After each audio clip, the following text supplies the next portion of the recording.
Essa é a nossa penúltima aula do curso, né, da semana 14 e a penúltima semana de aula. Tem aula ainda na semana 15 e a prova vai ser na semana 16. O assunto hoje da aula vai ser bem interessante. Nós vamos falar tudo sobre mecânica quântica, nós vamos comentar essa partezinha daí, e eu tenho a impressão que vocês vão gostar da brincadeira, né? A gente hoje vai começar direto. Deixa eu começar a compartilhar a tela com vocês também.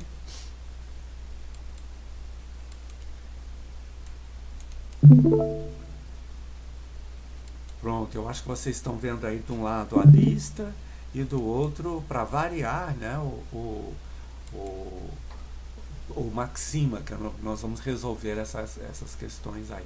Nós vamos fazer o seguinte, para encaminhar melhor as coisas, nós vamos começar resolvendo a questão de número 3. Essa daqui é que vai ser uma coisa interessante. E a gente vai aqui então olhar a questão de número 3 no Maxima, né? Nós vamos comentar daqui a pouquinho. Essa equação é a equação de Schrödinger para o elétron. O elétron tem, né, uma massa que está aí dentro dessas constantes, etc. Aqui é a posição do elétron, né? Essa aqui é a posição do elétron. O E é a energia total do elétron e esse Ezinho aqui é a energia potencial do elétron. Quer dizer, o elétron está sujeito a essa energia potencial aí, né? Ou esse potencial que a gente está colocando daí.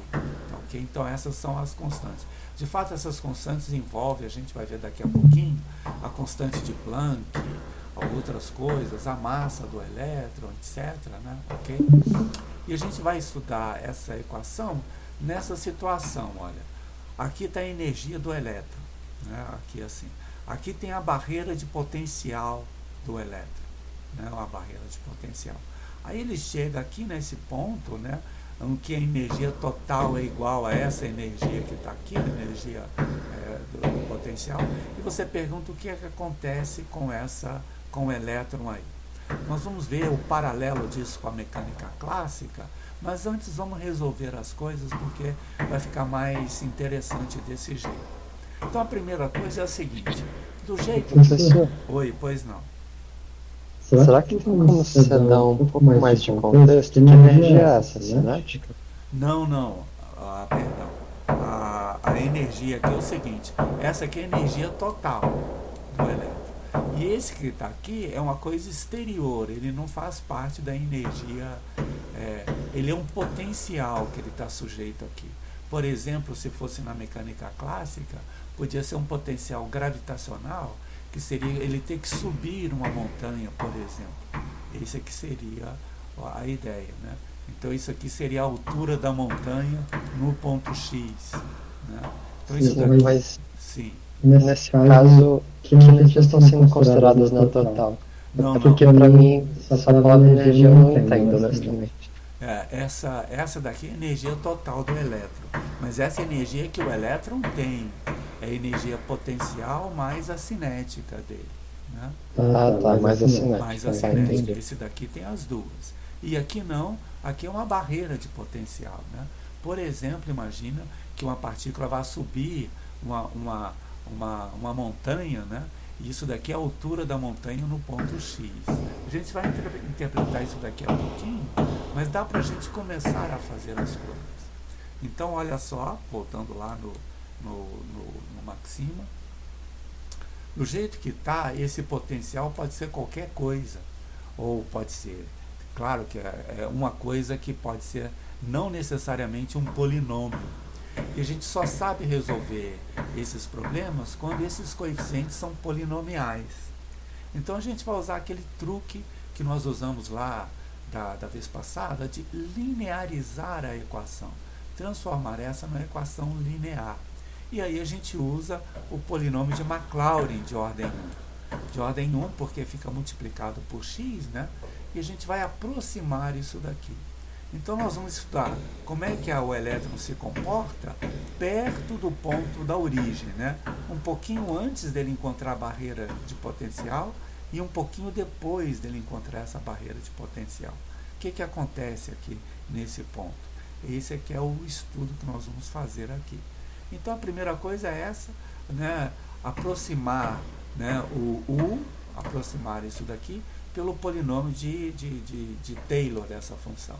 Então aqui no maxima, você pode fazer abstratamente, né, o que é o polinômio de Taylor do u de x na variável de x em torno do ponto zero de grau 1, né, de ordem 1. Esse polinômio é isso daqui, é o u de zero, a derivada no ponto x igual a zero dessa expressão, que multiplica x. Poxa, essa daqui é tranquila, né? Em geral, essas questões têm essa característica. Os primeiros itens, ou em particular o primeiro item, é um convite para você resolver as coisas, né? Você olha aqui e fala, opa, essa daqui é fácil, essa daqui a ideia é essa, né? Muitas vezes é só perguntar se você leu o enunciado, etc. Então esse aqui é o polinômio de ordem Taylor daí. E agora a gente vai substituir nessa equação o u de x por esse polinômio. Eu vou definir o polinômio assim, esse aqui é o polinômio, né? Eu vou chamar a derivada no ponto zero de du no ponto zero. Esse aqui é o nome para essa expressão que está aqui, olha, no ponto zero, né? Então esse aqui é o polinômio, tá legal? Então eu vou substituir lá e verificar que a equação resultante vai ser uma equação desse jeito daqui, né? Ok? E lembram que a gente está estudando no ponto onde a barreira de potencial no ponto zero é igual à energia total do elétron, é aqui nesse ponto daqui. Então vamos ver como é que fica isso daqui. A gente vai definir a equação, a equação está definida aqui, né? Desculpa, olha o que eu fiz aqui. Eu não zerei a memória do computador. Isso aqui é para vocês não fazerem como eu estou fazendo, né? Porque tinham aí umas séries, umas coisas aí assim. Tá aqui, agora sim vai estar direitinho. Olha só, a equação é essa daqui. Tem o menos k que aparece, aqui está o u de x, né? Ok? E agora eu vou fazer isso daqui, ó. Eu vou substituir o u de x pelo polinômio, né? E também vou substituir o u no ponto zero por e, tá bom? Então o que vai acontecer? Do lado de cá vai aparecer tanto o u de zero, né, quanto a derivada, vezes x. Mas o u de zero é o e que aparece do outro lado também. Então olha só, se eu não subtrair esse pedacinho aqui, olha, se eu tirar isso daqui, como é que fica a equação? Fica assim, olha, tá vendo isso aqui? Tudo isso é o u vezes o e, né? É essa parte daqui, ó, né? Que foi substituída pelo polinômio. Mas esse e aqui, olha, é o mesmo desse e aqui, né? Então eu vou subtrair ele dos dois lados, e aí vai cancelar essa parte. Esse é um truque legal, né? Quando você subtrai uma constante de uma equação, ele subtrai dos dois lados. Ok. Então ficou aí, essa daqui a equação resultante, e para mostrar que ele fica desse jeito, aqui, olha, eu vou então isolar esse termo daqui, olha, né? Eu vou resolver isolando a derivada segunda. Então tá aqui, olha, o c é esse número que apareceu. A derivada no ponto zero, divididos por k. O sinal de menos, né, que vai passar para o outro lado, já está aqui, olha. Então o c é positivo e é esse número que está aqui. A derivada e esse outro de cá. Ok. Agora eu vou reescalonar isso daqui na variável x para eliminar esse c. Aqui é aquela pergunta que você pode dizer o seguinte: sem perda de generalidade, você pode supor que esse c aí seja 1. Olha só como é que você faz isso. Você reescalona o x por um múltiplo, né, o z, um múltiplo do x, e esse múltiplo daqui. E considera a função, que é a função agora de z, né, a função de z, tal que, né, o y no ponto z, o y grande no ponto z é o y pequeno, né? Então vamos ver como é que a gente faz essa mudança de variável e considera o c igual a 1 aqui, ó. Então vamos lá, eu vou definir aqui o z como sendo isso, e vou falar que a derivada agora do y o y grande, né, a derivada disso daqui, na variável x, é a derivada dela na variável z, vezes a derivada da interna. Né? A derivada da interna é até simples, porque é constante. Né? Então, vamos fazer aqui, ó, vezes a derivada da interna. Então, vamos ver como é que fica. Está aqui a definição. Quando eu derivo, ó, isso daqui é a derivada da interna, é constante. E quando eu derivo a segunda vez, vai ficar, poxa, como isso aqui é constante, né? A segunda vez seria a derivada de um produto. Mas esse aqui é constante, vai ficar a derivada segunda disso, vezes a derivada da interna. Então, ficou isso daqui. Aí eu vou substituir agora isso lá na equação, né? A equação que eu tinha antes era essa daqui. Então, eu vou substituir agora por essa expressão. Ficou isso daqui, ó. Aqui ficou o C, a derivada com respeito a Z. Aqui ainda tem o C vezes o X. E aqui continua o Z. Mas quem é o X? O X você isola daqui, né? É o Z vezes C elevado a menos 1/3. Aí eu vou substituir x igual a C elevado a menos 1/3 vezes Z, né, nessa equação aqui, ó, na equação anterior. Quando eu substituo, aqui fica C elevado a menos 1/3 vezes C, que é C elevado a 2/3. Aí eu coloco em evidência e ficou a equação que está lá. Né? Ok. Essa equação é super famosa. É conhecida como a equação de Airy. Né? Airy foi o diretor do Observatório de Greenwich por mais de 50 anos, isso no século XVIII, né? No século XIX, perdão, 1800 e pouco, etc. E ele encontrou essa equação fazendo estudos da mecânica celeste. E é curioso que a mesma equação que fazia um papel lá no estudo de Airy, faz aqui um papel diferente na mecânica quântica. Né? Então essa equação é interessante, né? A gente brinca, ela joga nos dois times, tanto no micro quanto no macro, né? É uma equação curiosa. E para essa equação a gente vai agora resolver usando a técnica da substituição de séries que a gente vai fazer aqui. Então você vai tentar a solução e obter as relações de recorrência. Né? Isso para a gente hoje é bem tranquilo, é uma receita de bolo, né? A gente sabe como fazer isso e ainda bem que a gente sabe, porque você não precisa se preocupar tanto aqui com as questões de conta, né? Mas antes de entrar no detalhe, eu vou mostrar a vocês como é que a gente calcula a derivada segunda da série, né? Aqui está uma série. Quando você calcula a derivada, o termo independente passa a ser esse daqui, né? Esse daqui zerou, esse daqui é assim. E a derivada segunda passa a ser 2/2. A gente vai precisar disso logo adiante. Então, quando você deriva uma série duas vezes, o termo independente é esse daqui. Ok. Então, vamos lá. Vamos tentar a solução em série, né? Está aqui a definição, né? A n, z elevado a n, com n variando de 0 até infinito. Já defini aqui a derivada, ó. Isso foi perguntado na aula passada. Por que você não deriva o de cima? Porque fazer essas coisas todas aqui fica muito manual e não vamos ganhar nada. E a gente já sabe a derivada, vamos fazer a derivada. E eu vou fazer a derivada segunda.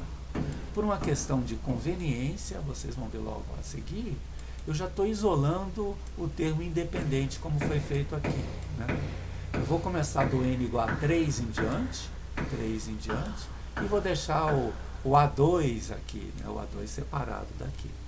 E depois vou fazer aquelas contas que a gente já conhece. Né? Eu vou usar esse comando para passar o z dentro do y aqui, porque é o que vai aparecer aqui. Né? O z vai aparecer dentro do y lá. Né? Okay. E a gente vai precisar fazer duas mudanças de variável. A gente já vai ver por quê aqui. Então vamos fazer essa conta. Tá aqui, olha, né? Tá o y, a soma, a primeira derivada, a segunda derivada com esse termo isolado, começando do n igual a 3. Aí eu faço a multiplicação, né? Já para o z entrar dentro do somatório, por isso do into sum que apareceu aqui, né?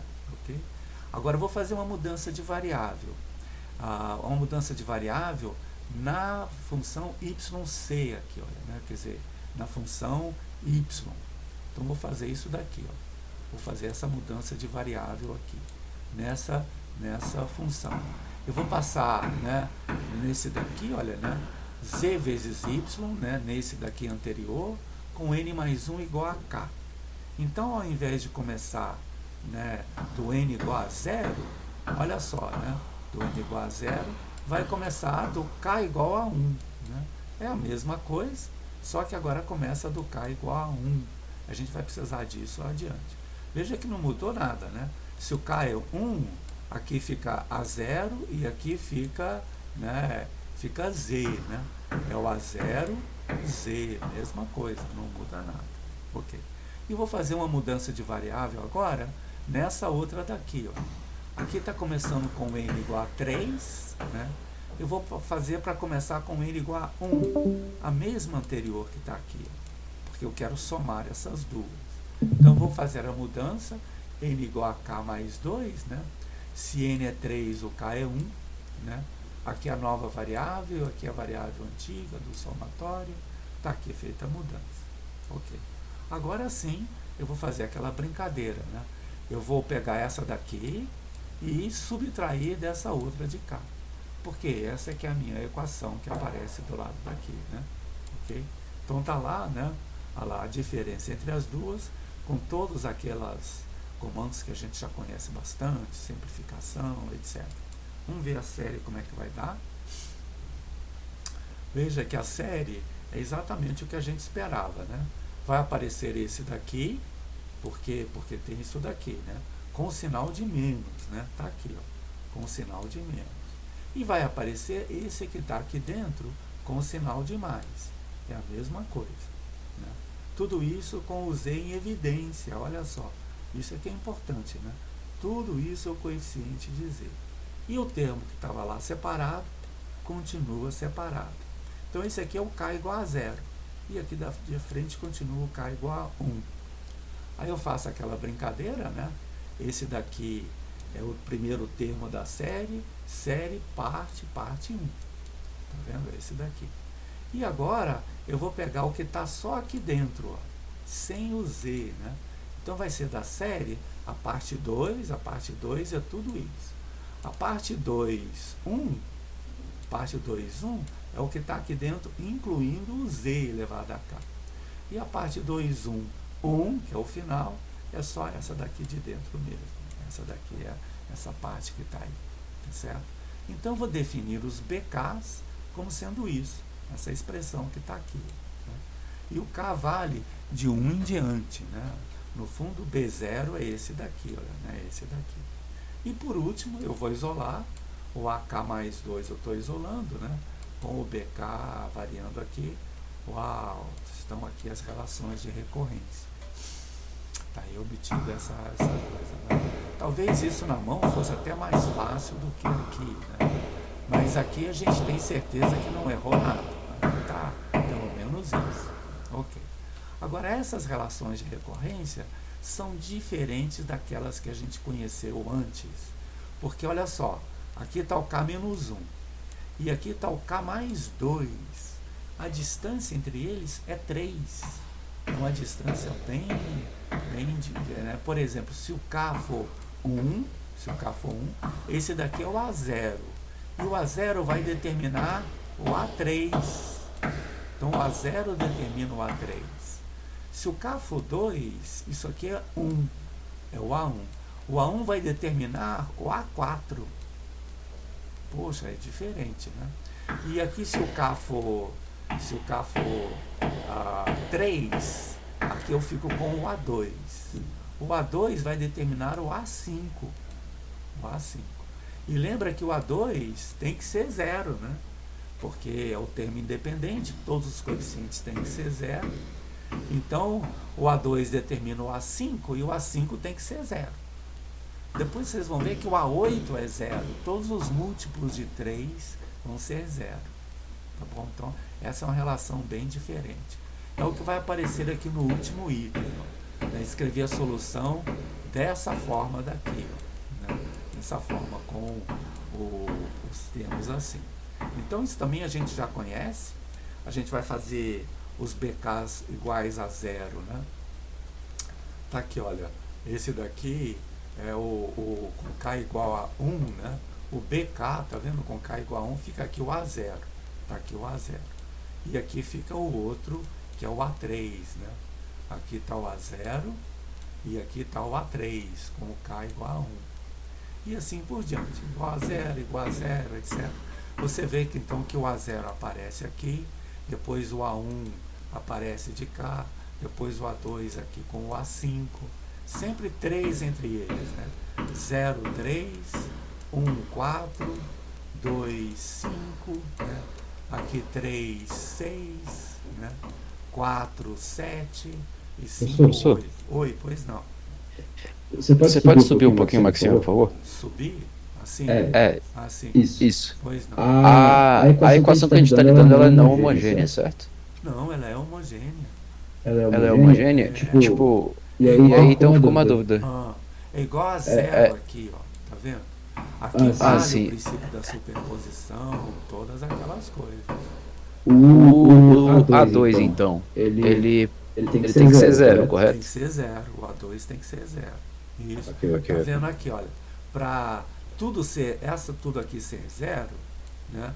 Aquilo lá tudo é isso daqui. Para isso aqui ser identicamente nulo, todos os coeficientes têm que ser nulos. Inclusive o A2. Inclusive o A2. Sim. Né? Aí sim, né? Então você está vendo que por aqui, poxa, se o A2 for zero, né? O A5 vai ser zero. E se o A5 for zero, o A8 também vai ser zero. Então não vai ter coeficientes que são múltiplos de 3, vão ser todos nulos. E os outros coeficientes, né, vão ser determinados pelo A0 e pelo A1. Poxa, tá bom, bem perguntado, né? Ok. Então agora eu vou acrescentar nessa lista o append, né? Eu vou considerar o termo igual a zero aqui, ó, né? Então esse termo vai aparecer aqui no final. Estou acrescentando ao anterior esse daqui, então não acrescentei nada. Agora sim é que eu vou resolver esse conjunto de equações, fazendo a lista do AK com o K variando de 2 até 8. Por que o K vai variar de 2 até 8? Porque aqui eu começo isolando aqui o A0, o A2, né? Eu pego aqui o A2, depois eu vou isolar aqui o A3. Então vou assim, até o A8. O último que eu vou isolar é o A8. Então vai ser de 2 até 8. Ok? E aqui então estão os coeficientes. Ó. O A2 é zero. Esse não tem chance, né? O A0 vai determinar o A3. Né? E depois de determinar o A3, ele também determina o A6 e determina o A9, que não está aqui na lista. Então o A0 vai determinar todos os múltiplos de 3 aqui. Todos os múltiplos de 3. E o A1? O A1 vai determinar todos os múltiplos de 3 mais 1. Então vai ser o 4, né? Depois o 7 e depois vai determinar o A10, que não está aqui na lista. Tá bom? Então está aqui assim. Então o que eu vou fazer agora? Já que o A0 determina todos esses termos, eu vou querer colocar o A0 em evidência, né? Ok? Então eu vou somar todos os termos que tem A0. Para somar todos os termos que tem A0, eu faço o seguinte, eu suponho que o A0 seja 1, né? E que o outro, o A1, seja 0. Porque aí eu só vou ficar com os termos que tem o A0. Então tá aqui, olha, né? Já vou substituir isso aqui nessa expressão, ó. Então, em vez desse daqui, vai ficar, olha, esse aqui 0, aqui está o A1, ó. Perdão, aqui está o A0, que vale isso. Aqui estava o A1, que agora vai ser 0, por enquanto. Aqui está o A5, aqui está o A1 de novo. Então, esses são os termos que tem o A1. E são esses os termos que eu vou somar, ó, né? Eu vou pegar aqui o A0, mas eu vou somar toda essa lista com a K, Z elevado a K, K variando de 2 até 8. Então, essa é a minha primeira solução. Ficou assim. Só com os termos múltiplos de 3. Múltiplos de 3 aqui. E vou fazer a mesma coisa para outra, né? Agora eu vou fazer o contrário. Eu vou fazer o A0 igual a 0 e o A1 igual a 1. né? Porque eu vou colocar o A1 em evidência. Vou colocar o A1 em evidência. Então estão aqui todos os termos que aparece o A1. Ó. Ele aparece aqui. Esses termos é o A1, né? Veja que o A1 foi somado aqui separado, né? O A1 foi somado separado. E aí ficou o A1, e aí aqui está o A4, aqui está o A7 e assim por diante. Então os três primeiros estão aí. E para considerar todos eles, agora eu vou fazer o A0 vezes o Y grande 0, né? Que é o A0 aparecia aqui, e o A1 vezes o Y grande 1, que é o que apareceu aqui. Está resolvido a questão, né? Então vamos fazer o seguinte, eu vou agora explicar por que essa questão é importante, onde é que ela aparece, por que a mecânica quântica apareceu aqui, né? Mas talvez antes fosse o caso da gente dar um tempinho e perguntar aí se vocês têm dúvida, perguntas. A equação é homogênea, sim, a gente viu que, né, é igual a zero, e aí soma de solução é solução, aquela história toda, vale o princípio da superposição, e está tudo certo aí. Tudo bem? Ok, então vamos passar agora. Pois não, Arthur? Me surgiu uma dúvida do porquê foi feita a substituição de x por z. Se daria para fazer essa solução em série por x, não é? Ah, não, olha só, é só porque foi feito assim no exercício, né? Começou aqui com x, tá certo? E até aqui a equação é com x. Mas agora eu vou reescalonar o x. Eu vou mandar o x para o z, né? Onde esse reescalonamento aqui, para eliminar esse c e ficar um pouco mais simples a equação. Agora é claro, depois que você fez isso, você pode, por exemplo, voltar para a variável x e fazer tudo na variável x, não tem problema não. Aí o nome da variável não é o ponto. Mas no exercício, já que a gente mudou de x para z, né, continua usando a variável z por conveniência, né? Mas de fato podia ser x, sim, você tem razão. O nome da variável independente é muito de conveniência mesmo, né? Ok. Ficou claro? Entendi, obrigado. Tudo bem? Isso. Então vamos lá. Deixa eu explicar a vocês agora a importância dessa equação aqui. Ó. Isso aqui está na aula 31. Isso aqui está na aula 31. E como a gente vai falar de ponto ordinário, o ponto ordinário a gente vai ver um pouquinho mais adiante. São pontos, a gente vai explicar um pouquinho adiante. Vamos falar primeiro do que é o Schrödinger aqui, né? O nome de átomo, né, vem lá da antiguidade grega. Os gregos imaginavam o seguinte: se você começar a dividir uma coisa muitas vezes, vai chegar uma hora que não tem mais como dividir. E aí eles chamaram esse indivisível de átomo, né? Quer dizer, aquele que não tem parte. Tomo é parte, né? E átomo é o que não tem parte. Mas, poxa, isso é uma ideia muito ingênua. A mecânica clássica começou a apresentar uns comportamentos complicados lá, e aí foi preciso abordar essa questão do átomo como uma coisa mais elaborada, né? E isso aconteceu no início dos anos de 1900. Poxa, já é mais recente, né? E esses aqui, olha, são as pessoas que mais trabalharam nessa questão da mecânica quântica, né? O Rutherford, Boltzmann, Planck, Einstein, Bohr, Heisenberg, Schrödinger, são nomes assim na mecânica quântica, as estrelas maiores aí, né? E nessa data de 1926, é bem recente, o Schrödinger propôs essa equação como sendo a função de onda, isso aqui era uma função de onda, que descrevia o estado do elétron. É super estranho porque, né, tem, por exemplo, um I aqui, ó. Esse I aqui é um número complexo, então essa função de onda é um número complexo, né? Aparece aquelas constantes de Planck, né? A massa do elétron aparece aqui, né? E essa equação é a equação em derivadas parciais. Aqui está a derivada com respeito a t e aqui está a derivada com respeito a x, né? Esse V é o potencial aqui o elétron está sujeito, né? E esse psi, então, é a função que descreveria o estado do elétron. Agora é esquisito, como é que o número complexo descreve o estado de alguma coisa? Aí foi Bohr, também em 1926, que descobriu o seguinte: se você pegar esse módulo de, isso aqui é um quadrado, o psi grande é um número complexo, mas o módulo dele é real. Isso aí é conhecido como a densidade de probabilidade do elétron. Em mecânica quântica, nada é determinístico, né? Tudo é probabilístico. E essa expressão aqui significa o seguinte: a probabilidade de você encontrar o elétron no intervalo de x igual a AB, né, é a integral de A até B dessa função aqui. Isso dá uma função de densidade.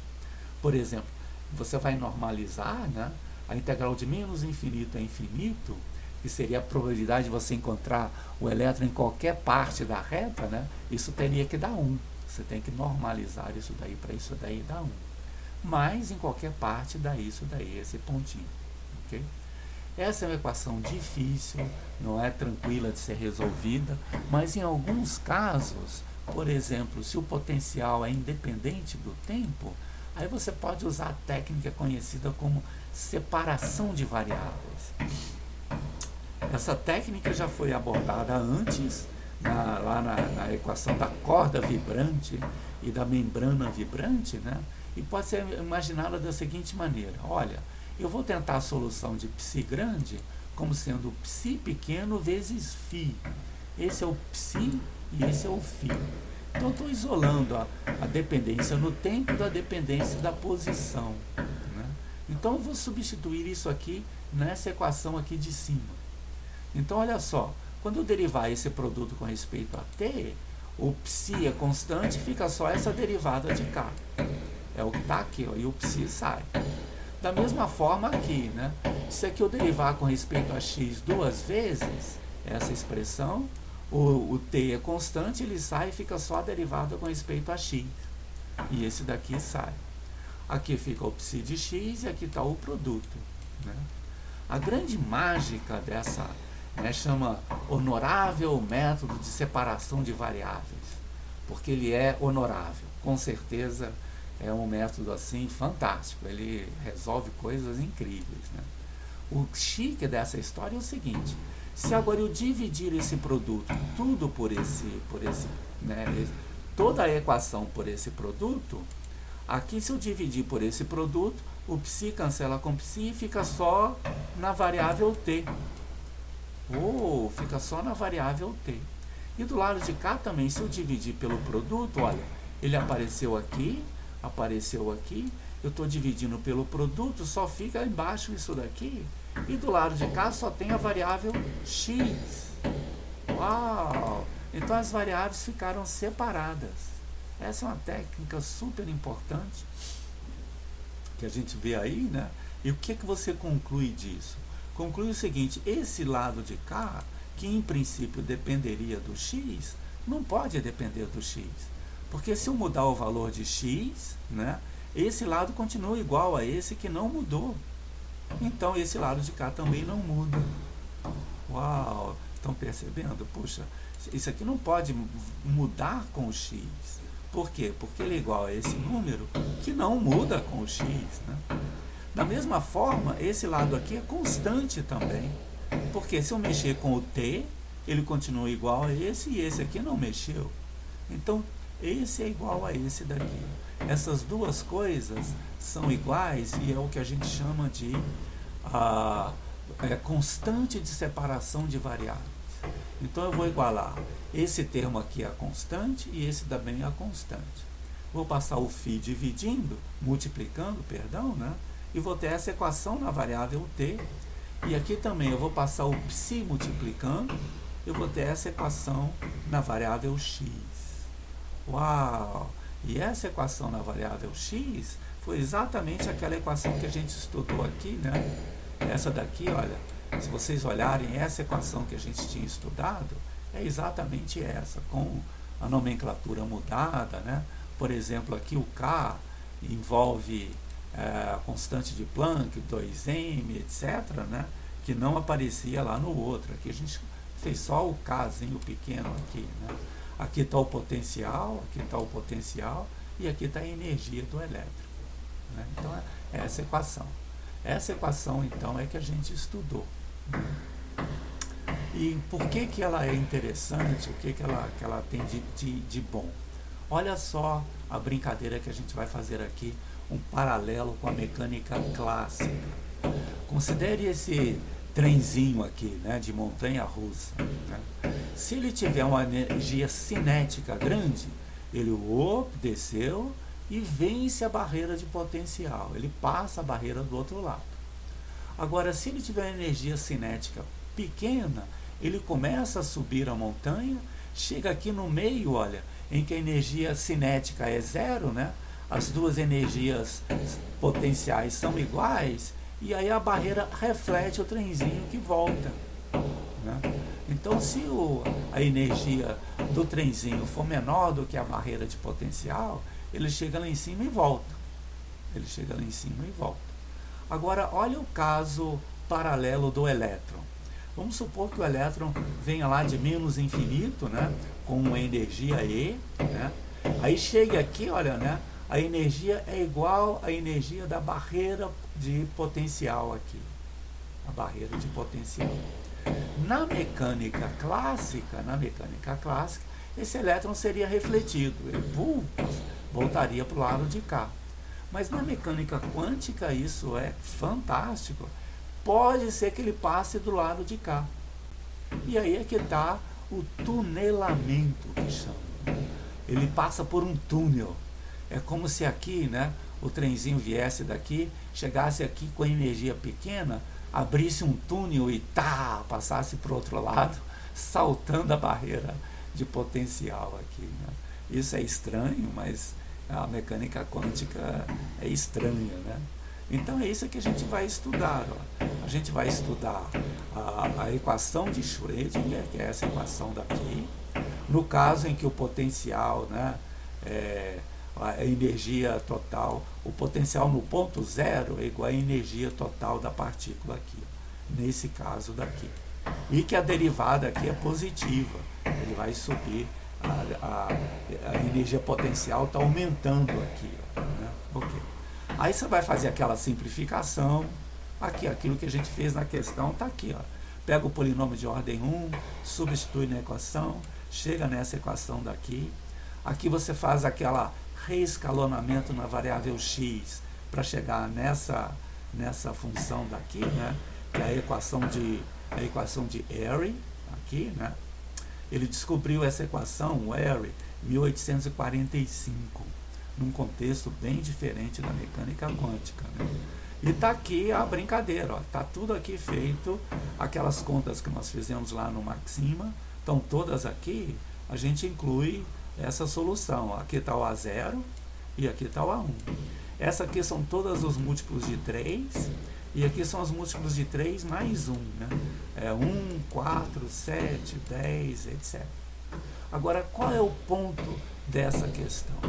O ponto é o seguinte, o gráfico dessas funções estão aqui. Então, esse aqui é o y0 e esse aqui é o y1. O y1 passa pela origem porque ele começa com o expoente aqui, né? O expoente 1. Né? Se o s for 0, tudo é 0. Mas o outro não, o outro começa lá no 1. Né? O A0 começa aqui no 1. Mas agora você considera essas duas e considera uma combinação linear entre essas duas, que genericamente é desse jeito, uma combinação linear. Qual é o ponto aqui? O ponto é o seguinte, olha, esse psi é a densidade de probabilidade, né? A densidade dele, o elétron se encontrar lá no intervalo. Essa psi é positiva no intervalo à direita do zero. O que significa que a probabilidade de encontrar o elétron aqui é positiva. Então o elétron pode atravessar a barreira de potencial e chegar do lado de cá. Por quê? Então, aqui lá naquele desenhozinho, né, o elétron chegou aqui, seria refletido pela barreira de potencial, mas consegue atravessar esse negócio daqui. Uau! Então isso daqui é um fenômeno conhecido como tunelamento. e ele tem várias aplicações aí em física, né? Uma delas é esse microscópio eletrônico de varredura, que é um microscópio super fino de a observação, né, quântica, funciona como se fosse isso daqui. Poxa, então é uma super questão essa que a gente resolveu e vale a pena fazer essa observação, né? Ok? A próxima questão está relacionada com o oscilador harmônico quântico. A gente vai aproveitar e fazer um comentário logo em seguida. Mas antes, talvez valesse a pena a gente dar uma paradinha, perguntar a vocês aí o que vocês estão achando, se acharam interessante, se não, tiveram alguma dúvida.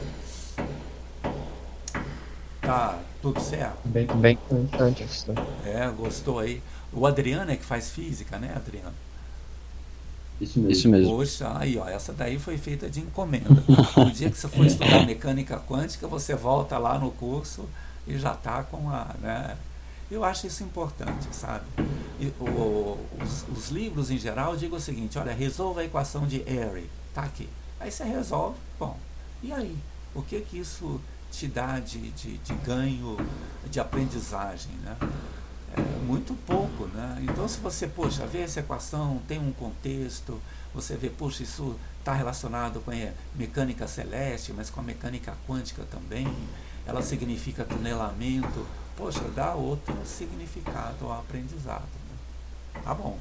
Vamos lá na mecânica, no oscilador harmônico quântico, porque agora a gente vai fazer a próxima questão da lista, é essa daqui, né? Essa daqui é o seguinte, vamos comparar com o oscilador harmônico clássico.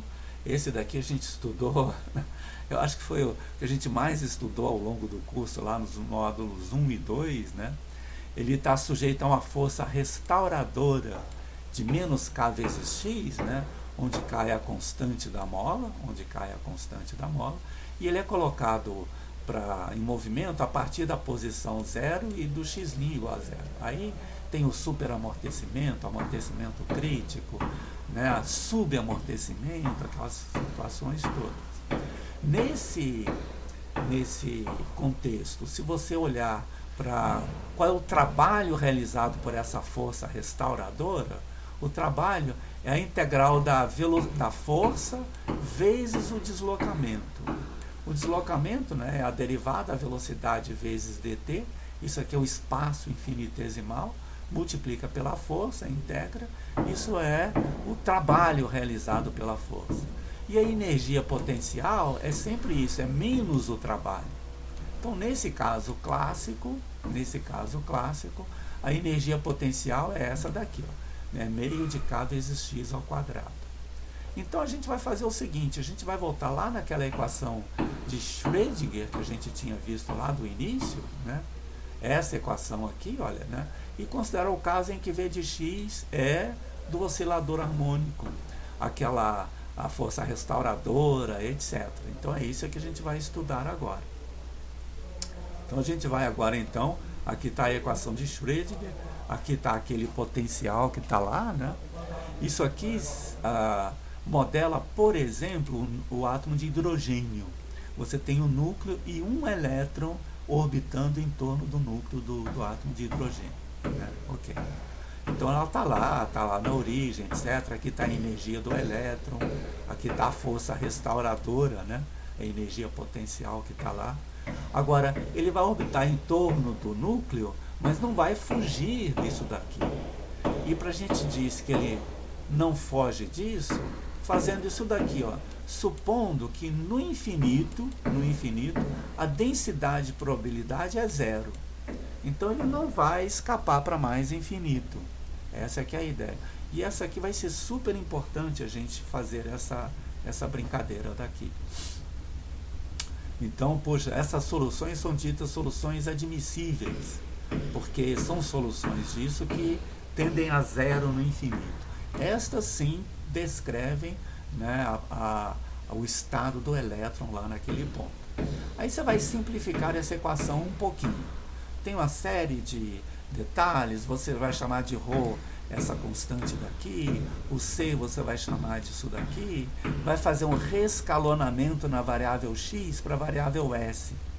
E aí então vai chamar de, né, φ de S, a nova função, e vai ver qual é a função, a equação que a nova função satisfaz. É essa daqui, é essa equação daqui, ok?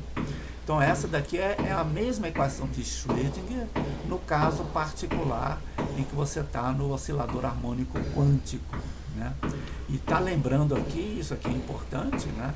Que a energia do elétron é isso daqui, e você coloca, fica nessa expressão. Então a energia depende desse número lambda que apareceu aqui, e a gente quer saber o seguinte: quais são as soluções dessa equação, né? Para quais lambda essa equação tem uma solução admissível, uma solução que tende a zero no infinito, tá bom? Ok. E aí aqui a gente já vai começar a resolver a questão, então, a partir dessa equação aqui. Então a gente vai agora voltar aqui para a lista, vamos voltar também para o Maxima, e está aqui a equação 4, a questão 4 que a gente vai estudar.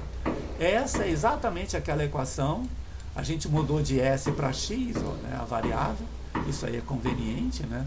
Mudou de φ para ômega, porque também por conveniência, mas está lá.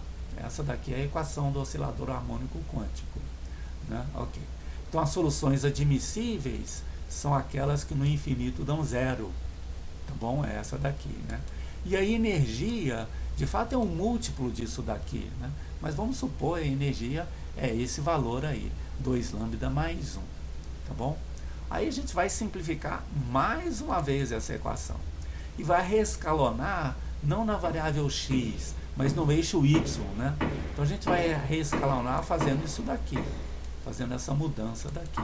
Eu vou chamar de ômega, né? Elevado a menos x ao quadrado sobre 2 vezes y. A nova função é essa daqui. E aí a gente vai ver que essa equação aqui é transformada nessa outra. E isso é uma surpresa muito bacana, porque essa equação é conhecida como a equação de Hermite. É a primeira equação com o coeficiente variável aqui, ó, com esse x variável. Essa equação foi usada como motivação para a gente introduzir o estudo de séries. E ela já foi feita todinha lá naquele ponto, entende? Então já foi toda feita lá essa solução, né? Vamos ver que o oscilador harmônico quântico é transformado na equação de Hermite com esse reescalonamento no eixo y, né? Então vamos lá, a gente vai fazer aqui, olha, né? Vai definir o w de x como sendo isso vezes o y e vai calcular a derivada agora, a derivada do w, né? Esse factor que está colocado de cá é para colocar o exponencial em evidência, né? A exponencial vai aparecer aí. Então como é que vai ficar a derivada? Vai ficar a derivada do y vezes o e, a derivada do y vezes o e, mais a derivada do e vezes o y. A derivada do e é ela própria vezes a derivada da interna, que é menos 2x. Então está aí a derivada direitinho. Da mesma forma, a gente vai calcular a derivada segunda. Aí tem que fazer todos os cálculos, etc. Está lá a derivada segunda. Tá legal? Na derivada segunda, apareceu aqui o x ao quadrado vezes o y, 2x vezes a derivada primeira, 2x é a derivada primeira, e apareceu esse daqui, que é o termo que está aqui, ó. A derivada segunda está aqui, o menos 2x vezes a derivada primeira está aqui, e o restante ainda não é exatamente o 2 lambda, né? Porque esse é só a derivada na variável x. Mas eu vou somar agora essa quantidade, ó, vezes o próprio w, que é o que está aqui dentro na equação, né? Esse daqui. Então vai aparecer o seguinte, olha só, quando eu fizer o w vezes x ao quadrado, vai cancelar com esse daqui, né? E o 1 que apareceu daqui, olha, vai cancelar com o menos que está aqui. Então quando eu substituir, né, fazia isso daqui, olha, né? Tudo isso daqui, olha, vai ficar assim, ó. Esses dois termos vai ficar só esse, vai ficar 2b vezes. Eu estou usando o número b porque o número b, em vez do lambda, né, é só para ficar mais fácil de usar ele aqui no maxima, né? Esse daqui é o lambda, né? Então tá aí uma continha muito simples, é fácil fazer essa conta. Aí vamos lá agora então resolver esse daqui, resolver essa equação. Essa daqui não tem segredo nenhum, já foi feito lá naquela aula, né? E aqui é aquela receita de bolo que a gente conhece bastante, né? Você faz uma mudança de variável, calcula aquelas coisas todas, né? Vamos ver como é que fica. Ops! Aqui, olha, aqui aconteceu uma coisa interessante que a gente precisa fazer. A gente vai querer separar a parte constante da equação. No cálculo que eu tinha feito antes, a parte constante era a segunda parte, né? Mas agora, a parte constante é aqui, olha, daqui é a segunda parte. Então ele não achou bem as coisas aqui, ele definiu como sendo constante a segunda parte, o que não é razoável, né? Então quando acontecer isso, e pode acontecer várias vezes, é só voltar aqui e adaptar, né? A constante vai ser a parte 1 e a série vai ser a parte 2. Série vai ser a parte 2.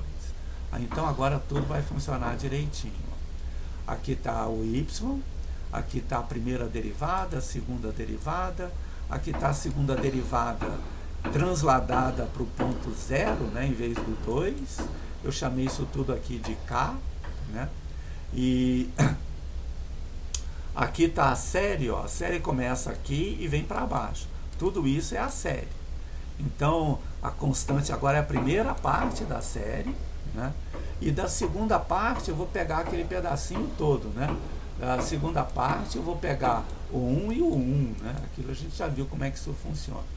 E vai definir o Bn em termos do An, está aqui a relação de recorrência. Certo? A relação de recorrência, aqui ainda é a relação de recorrência do termo que está aí. Ok. Então, tudo bem, fizemos aí a relação de recorrência, está tudo certo, não tem muito o que fazer aí não. Isso aí a gente já conhecia. E agora vamos fazer o item B. Descrever a solução daquela forma que a gente já conhece bastante daí. Vamos colocar isso daqui. A gente está vendo aqui Você sabe o que eu fiz de errado? Vocês não vão acreditar, né? O que eu fiz de errado? Você não resetou isso? Ah, seu bandido, por que você não me avisou antes? Eu não tinha percebido, eu percebi quando a relação de recorrência ficou diferente da que eu tinha feito. Aqui, ó. Poxa vida, desculpa, gente. Tem que zerar, né? Sirva como exemplo para vocês. Não esqueçam de zerar. Aí. Até aqui não tinha sido usado nada, né? Mas mudou de novo. Vixe, Maria. Então agora mudou aqui, tá vendo? Olha, na série, a constante é a parte 2. Ô, bandido. Então vamos lá na parte 2 e aqui a parte 1. A parte 1. Não, é importante essas coisas acontecerem e a gente viu, a constante agora é a parte 2, a parte 1. Tá aqui, essa relação de recorrência. Agora sim, tá tudo certo. Okay? E não tinha aquela relação antiga, né? A relação antiga não era essa daqui. Então tá o n mais 2. A distância agora é só 2, não é mais 3. E aqui está tudo aquilo que a gente consegue fazer. Isso aqui a gente já conhece. Eu vou ser bem rápido porque a gente já sabe como fazer isso daqui. Qual é o essencial disso? O essencial disso é o seguinte. São os polinômios de Hermite, né? Se você faz o lambda ou o b igual a 0, o b vai aparecer em tudo daqui para frente.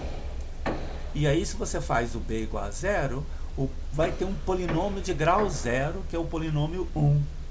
Essa é a primeira solução da equação de Hermite. Ó. Se eu fizer lambda aqui igual a 0, isso daqui é uma solução. Tá certo? Se eu fizer lambda igual a 2, né? Se eu fizer lambda igual a 2, aí eu vou ter um polinômio de grau 2, Mas depois disso, tudo se anula daqui para frente. Tudo se anula daqui para frente. E assim por diante. Se eu tivesse lambda igual a 4, daqui para frente, eu vou ter um polinômio aqui de ordem 4, e daqui para frente todos vão se anular. Ó. E assim por diante. Então, todos números, né, 0, 2, 4, 6, etc., dão origem a polinômios, né, desse negócio daqui. E são soluções dessa equação. Oi, pois não. Na letra D ele fala basicamente disso que você está falando agora. Sim.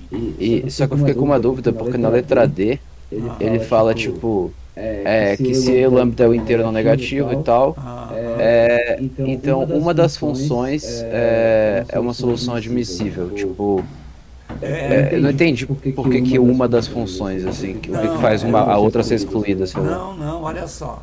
Porque aqui, se o n for par, essa daqui é um polinômio, mas essa outra aqui não. Se o b aqui for 0, essa daqui é uma solução super complicada. Então, para essa função não pode não funcionar. Entendeu? Uma das duas no seguinte sentido.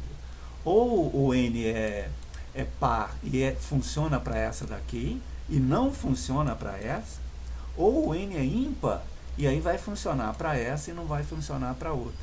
Entendeu? Quer dizer, uma das duas é que vai ser admissível. Não necessariamente. Funcionar. Perdão. Foi, sim. Com funcionar, você quer dizer, tipo, fazer com que o polinômio finito, tipo, ele anule os termos de grau maior que 2n. Isso, funcionar no seguinte sentido, deixa eu explicar direitinho. Então, vamos só finalizar assim. Se for um inteiro par ou um inteiro ímpar, uma das duas é polinômio. Uma das duas é polinômio. E sendo polinômio, o limite disso daqui ou disso daqui, né, com o x tendendo a infinito, dá 0. Por quê? Porque a exponencial decresce nesse caso, né, bem mais rápido do que qualquer polinômio. Então, se eu multiplicar um polinômio vezes isso, o limite disso vai dar 0.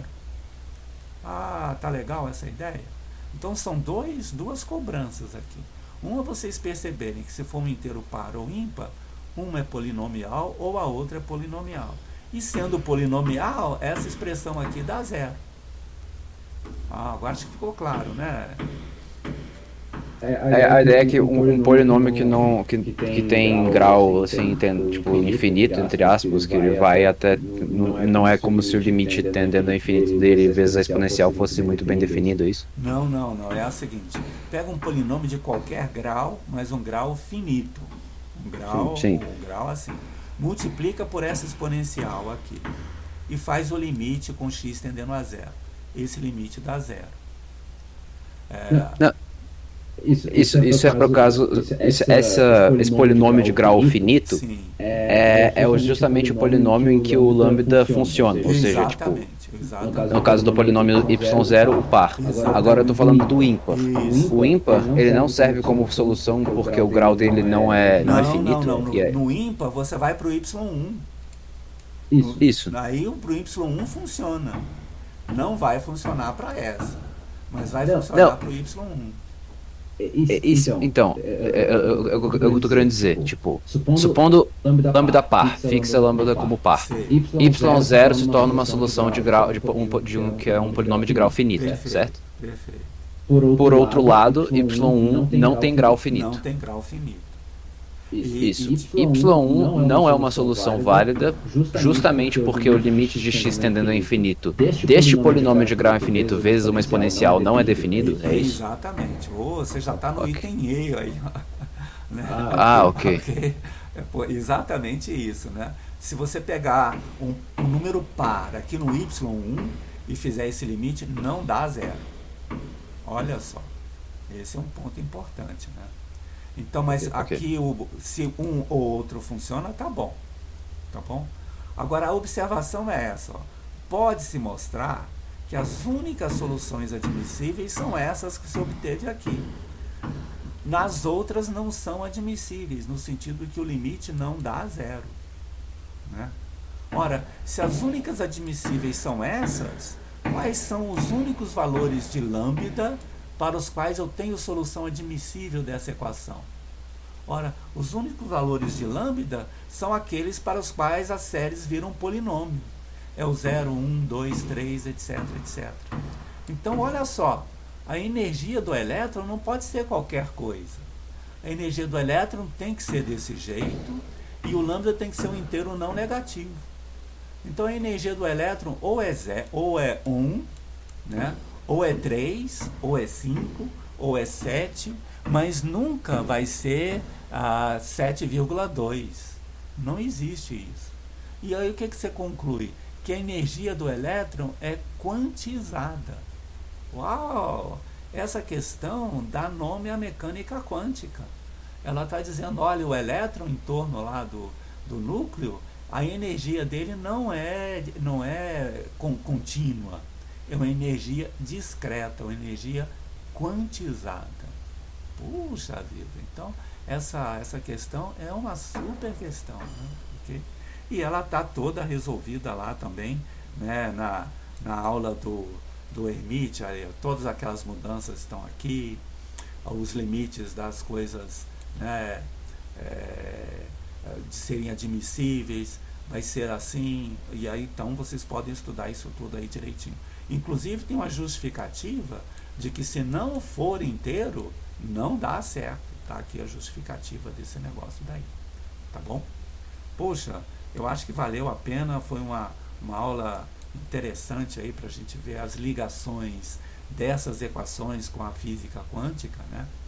As duas primeiras equações também estão todas resolvidas lá no texto. Se vocês forem lá, etc., vai ser importante.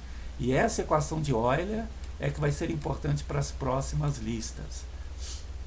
A gente vai ver que na próxima aula essa equação vai desempenhar um papel importante lá, tá bom? Dá tempo ainda de fazer alguma pergunta, alguma dúvida? A gente passou um pouquinho do horário, mas ainda dá tempo.